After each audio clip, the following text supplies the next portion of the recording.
You're listening to Civic Media. You can tune into any of our live shows on any radio station across the state with the Civic Media app. Find us in your phone's app store and listen anytime, anywhere. This is your WMDX Daily News Roundup for Mad Radio 92.7 FM and 1580 AM in Madison. For 92.7 WMDX News, I'm Savannah Tomei Olson. Could Wisconsin pass a law banning cell phones in schools? Sturgeon Bay Assemblyman Joel Kitchens is sponsoring the measure. It has not been formally introduced yet. It would require school districts come up with ways to keep students from using their devices, phones, laptops, tablets during instructional time. According to a Pew Research survey from last year, more than 70% of high school teachers say devices in class are a major problem. It would be up to each district to decide how they would store students' devices. One of the biggest parts of the pushback to these plans is that parents want their kids to have their phones in case of emergencies. According to Everytown for Gun Safety, there were about 220 school shooting events in America last year. This proposal includes exceptions for emergencies, for students with disabilities, and those who use their devices for health reasons. Indiana, Minnesota, and Ohio have recently passed measures restricting phone use in schools. Meanwhile, the Department of Public Instruction confirmed to me that they've also been looking into phone bans in classrooms. That includes checking out this legislation from other states. Now, they don't have a position either way yet. For now, they're just exploring the issue. Starting today, members of the Ho-Chunk Nation can get their tribal ID and passports for free.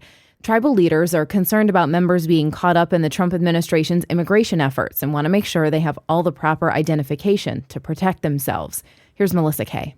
President Greendeer stated in his executive order that this is in response to the Trump administration prioritizing a policy focused on the mass deportation of unauthorized immigrants and the identity verification concerns among members of the Ho-Chunk Nation. The Heritage Preservation Department Enrollment Division will maintain the responsibility to ensure validity and safety of ID processing and disbursement. All tribal IDs paid for after January 20th are eligible for reimbursement.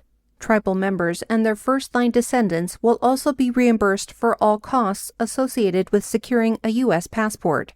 Ho-Chunk Nation President John Greendeer. It's my belief that a U.S. passport will serve as the most valid form of United States identification. He stated that they are working with Homeland Security and U.S. Customs and Border Patrol to collaborate to create a tribally enhanced identification card. I'm Melissa Kay, Civic Media News. And an update on the Madison coyote that was captured and being treated. Last week, it was released back into the wild. This one had been spotted in the Vilas neighborhood, and people could tell it was sick. Turned out the animal was dehydrated and had lots of parasites. He was treated at Dane County Humane Society's Wildlife Center. It's rare for them to see coyotes, and when they do, it's often because they were hit by a car. Meanwhile, Wisconsin's premier groundhog says we'll have an early spring. Jimmy the groundhog made his prediction yesterday in Sun Prairie. I'd like to thank the National Oceanic and Atmospheric Administration for this. They did the math. Jimmy is the sixth most accurate groundhog in the country. He's right about 60% of the time. Staten Island Chuck is the top rodent forecaster with an 85% accuracy rate. And props to us here in the Midwest. Apparently, we have some of the healthiest teeth in the country. A new analysis from Wallet Hub considers the cost of dental work, the number of dentists per capita, and how many people are suffering from dental issues. The analysis says Wisconsin is the third best state in the nation for dental health. Here in Wisconsin, we have the lowest rates in the nation of people who have trouble sleeping due to oral health problems and of people who have to take time off because of dental issues. Wisconsin has the third lowest cost in the country for routine cleanings. The top states overall are Illinois and Minnesota. The states with the worst dental health are Mississippi, Arkansas, and West Virginia. I'm Savannah Tomei Olson. You're listening to 92.7 WMDX News. The Bucks lose to the Grizzlies. Hi, I'm Mike Clemens with sports. The Bucks lost at home, 132-119 to the Memphis Grizzlies. Milwaukee's now lost 4 of their last 5 games. The Bucks had the lead, but let it slip away. Head coach Doc Rivers. I thought the game changed in the middle of the third quarter. I think we had a 10-point lead, had the ball on the side out, and turned the ball over, and they got a 3-point play. I thought that was a turning point of the game. The Bucks are back at it tonight on the road in Oklahoma City against the Thunder. College hoops, Marquette losing at home over the weekend to UConn, 77-69. The Golden Eagles play St. John's tomorrow night. The Badgers beat Northwestern, 75-69. The Wildcats without their second leading scorer, Brooks Barnheiser, after he suffered a broken foot last week. Head coach Chris Collins. The decision was made to shut it down. he's not going to be with us the rest of the year. But he left it all out there. I'm sorry, I'm getting emotional, but I love that kid. That's Northwestern head coach Chris Collins. With sports, I'm Mike Clemens.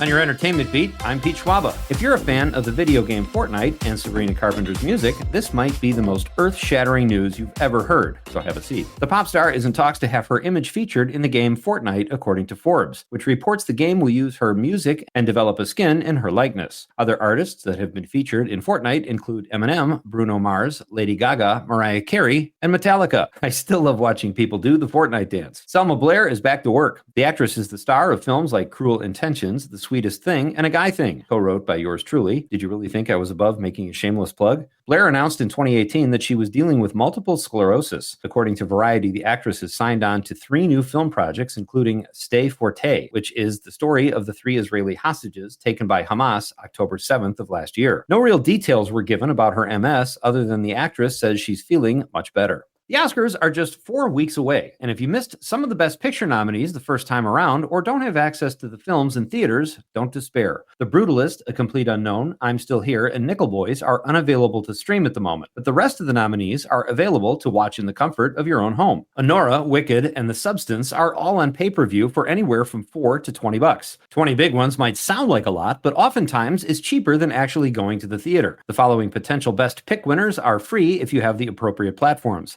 Conclave is on Peacock. You can catch A Real Pain on Hulu, and Amelia Perez is available on Netflix. Check them out. It will make watching the Oscars more fun. And at those prices, you can't afford not to be a couch potato. Sean Baker's film Honora drew a Best Picture nomination for this year's Oscars. I have not had the pleasure yet, but I did catch one of Baker's previous films, The Florida Project, and was blown away. The film is so real that if native Wisconsinite Willem Dafoe wasn't in it, you would think you were witnessing the lives of real people who live in the low-rent Florida hotel where the film is set, just on the outskirts of Disney World. Dafoe plays the manager who is constantly trying to keep tourists and his own down-and-out residents content, while often looking out for their kids. The film is heartbreaking at times, but also oddly uplifting. Baker's script is full of real and heartfelt dialogue, and his verite directing style makes it so easy for viewers to lose themselves in this chaotic world. And just when you think you have the story figured out, Baker takes it in another direction. I did not see the ending coming. If you can, check out The Florida Project. It is definitely one of Pete's picks. We have a little patchy fog out there this morning, and it is going to stay cloudy here for most of the day today. Our high 37 with wind out of the north at 5 to 15. Tonight down to 18. Tomorrow, cloudy, cooler, 28 by Wednesday. More freezing rain and snow by Wednesday afternoon and night. I'm meteorologist Sean Cable. Outside now, it's 33. That's your WMDX Daily News Roundup from Civic Media. Subscribe to this podcast on Spotify, Apple, or wherever you find your podcasts. Find more news at mad.radio.